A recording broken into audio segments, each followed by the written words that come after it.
খাগড়াছড়ির গুইমালায় সরকারের কৃষি পুনর্বাসন সহায়তা কর্মসূচির আওতায় ৩০০ জন ক্ষুদ্র ও প্রান্তিক কৃষকের মাঝে বিনামূল্যে গ্রীষ্মকালীন শাকসবজির বীজ ও রাসায়নিক সার বিতরণ করা হয়েছে।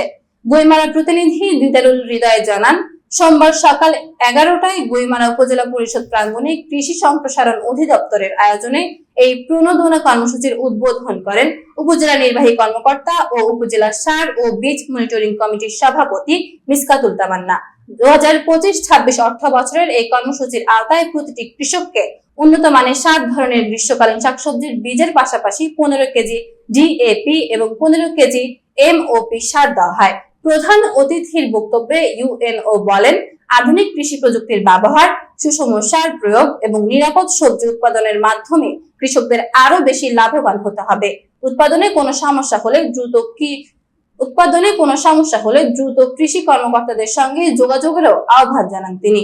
অনুষ্ঠানে উপজেলা কৃষি কর্মকর্তা মোহাম্মদ রেজাউল করিম, উপজেলা কৃষি সম্প্রসারণ কর্মকর্তা তোফায়েল আহমেদ, উপজেলা বিএনপির সভাপতি সাইফুল ইসলাম সোহাগ, উপজেলা কৃষক দলের সভাপতি সাহিদুল ইসলাম সহ কৃষি বিভাগের কর্মকর্তারা, স্থানীয় সাংবাদিক ও উপকারভোগী কৃষকরা উপস্থিত ছিলেন। বক্তারা বলেন, সরকারের এই কৃষি প্রণোদনা কর্মসূচি স্থানীয় পর্যায়ে সবজির উৎপাদন বৃদ্ধি, খাদ্য নিরাপত্তা নিশ্চিত এবং ক্ষুদ্র কৃষকদের স্বাবলম্বী করতে গুরুত্বপূর্ণ ভূমিকা রাখবে।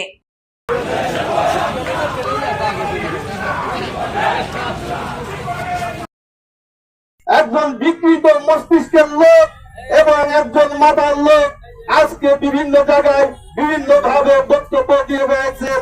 আজকে বাংলাদেশ জাতীয়তাবাদী দল কুমারখালী উপজেলা শাখার নেতৃবৃন্দর নামে এবং প্রত্যেকটা ইউনিটের নেতৃবৃন্দর নামে একটি রুচিপূর্ণ বক্তব্য দিয়েছেন। কুমারখালী মহিলা ডিগ্রি কলেজের অধ্যক্ষ তরিকুল ইসলাম লিপন, আমাদের সাবেক সংসদ সদস্য, আমাদের কুষ্টিয়া 4 খুবসা কুমারখালী সাবেক সংসদ সদস্য, আমাদের শ্রদ্ধাভাজন নেতা সৈয়দ মেহেদী আহমেদ রুমি চাচার একটি দোয়া অনুষ্ঠানে যে উনি আমাদের কুমারখালী উপজেলা বিএনপি, পৌর বিএনপি, কুমারখালী সকল ইউনিয়ন এবং যুবদল, ছাত্রদল এবং স্বেচ্ছাসেবকের দলের নামে কিছু কুরুচিপূর্ণ এবং মানসিক ভারসাম্যহীন অবস্থায় কিছু বক্তব্য দিয়েছে। সেই বক্তব্যের প্রতিবাদে আজকের এই প্রতিবাদ সমাবেশ। প্রিয় নেতৃবৃন্দ, আমি আপনাদেরকে বলতে চাই, উনি যে বক্তব্য দিয়েছেন, উনি একটা কলেজের অধ্যক্ষ, আমাদের বোধগম্য হয় না উনি কি করে একটা কলেজের ওনার মতন লোক অধ্যক্ষ। একজন অধ্যক্ষের মুখের ভাষা এত নোংরা, এত বিচ্ছিরে, এত কাল্পনিক, এত মিথ্যক কি করে হয় আমাদের জানা না। উনি খালি কুরুচিপূর্ণ বক্তব্য দেয় নাই, উনি রাজনৈতিক শিষ্টাচার বহির্ভূত বক্তব্য দিয়েছে।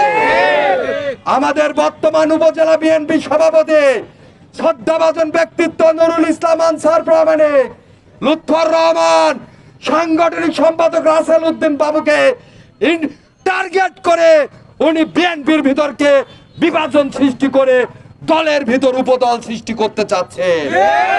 আজকের এই প্রতিবাদ সমাবেশ থেকে আমি দায়িত্বহীন ভাষায় উনাকে হুঁশিয়ার করে বলে দিতে চাই, আপনি অনতিবিলম্বে আপনার বক্তব্য প্রত্যাহার করুন, না হলে আপনি যে সম্মানীয় পোস্টে অধ্যক্ষ হিসাবে চাকরিরত আছেন, আমরা দুর্বার আন্দোলন করে আমরা আপনার ওই চাকরিচ্যুত করতে আমাদের সময় লাগবে না।